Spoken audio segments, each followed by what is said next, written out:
দুপুরে খেতে বসে যদি একটা সুন্দর লাঞ্চ থালি পাওয়া যায় তাহলে ঘরের সবার মন কিন্তু ভীষণ খুশি হয়ে যায়। কি কথাটা ঠিক বললাম তো? আজকে দুপুরে থালিতে গরম গরম বাটি চাপা ভাতের সাথে থাকছে ঝাল ঝাল লোটে মাছের ভর্তা।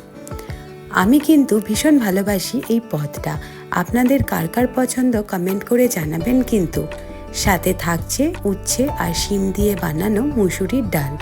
এই শিমগুলো খেতে ভারী সুন্দর লাগে, বলে নাকি নলডোক শিম, ভিতরে ভর্তি ভর্তি বড় বড় দানা।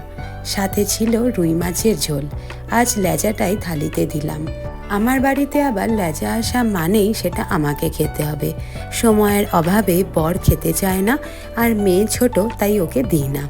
তবু মাঝে মাঝে নিজের থালা থেকে ওকে খাইয়ে দিই।